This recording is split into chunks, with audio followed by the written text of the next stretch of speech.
우리가 함께 볼 하나님의 말씀은 요한복음 17장 7절서부터 8절까지의 말씀입니다. 지금 그들은 아버지께서 내게 주신 것이 다 아버지께로부터 온 것인 줄 알았나이다. 나는 아버지께서 내게 주신 말씀들을 그들에게 주었사오며 그들은 이것을 받고 내가 아버지께로부터 나온 줄 참으로 아오며 아버지께서 나를 보내신 줄도 믿었사옵나이다.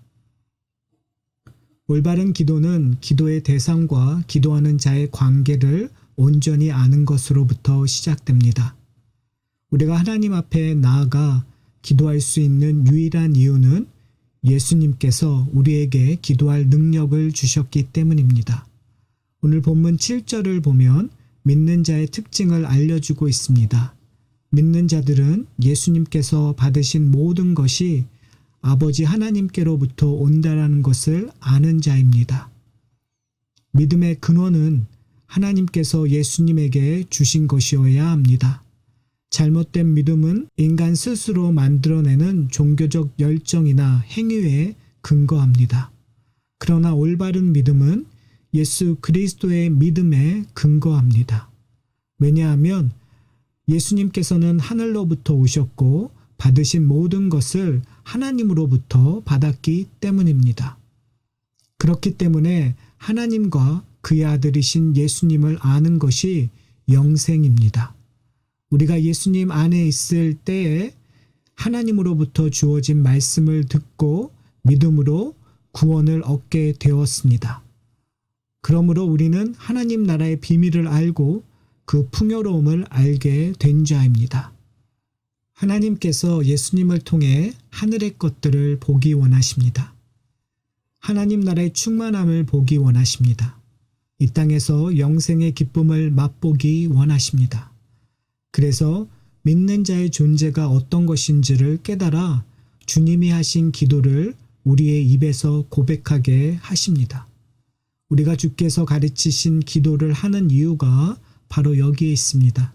온전한 기도는 자신이 누구이며 하나님이 누구이신지를 발견함으로 말미암아 하나님 앞에 나의 모든 것을 내려놓고 하나님께서 원하시는 삶을 살기로 고백하는 것입니다. 8절에 믿는 자들에게 말씀을 주셨다고 하십니다. 예수님께서 믿는 자들에게 주신 말씀은 하나님 아버지께서 주신 말씀입니다. 결국 이 말씀을 통해서 믿는 자들은 예수님께서 하나님의 아들이심을 알게 되는 것입니다.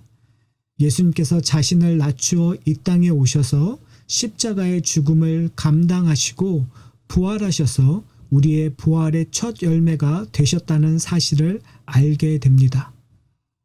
베드로전서 1장 23절에서 우리가 거듭나는 것은 하나님의 말씀으로 되었다고 고백합니다. 우리의 열심으로 살아가는 것이 아니라 말씀의 힘으로 살아가는 것이 믿는 자의 삶입니다.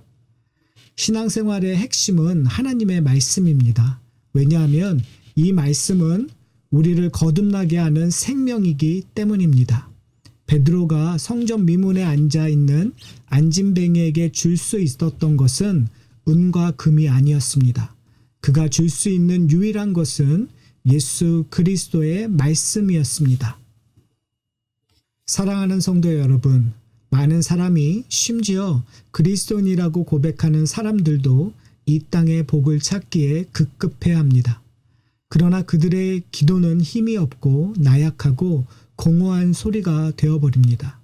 그러나 우리는 예수님께서 하나님 아버지에게서 오셨다라는 것을 아는 자입니다. 그리고 영생을 소유한 자들입니다. 이 얼마나 큰 은혜입니까? 그렇다면 우리는 세상이 추구하는 세상의 복을 쫓아가는 것이 아니라 하나님께서 예수님을 통해 보여주신 하늘의 복을 소망해야 합니다. 그러므로 우리의 기도가 바뀌어야 합니다. 우리의 필요를 나열하는 기도가 아니라 우리의 존재가 누구인지를 고백하는 기도로 바뀌어야 합니다.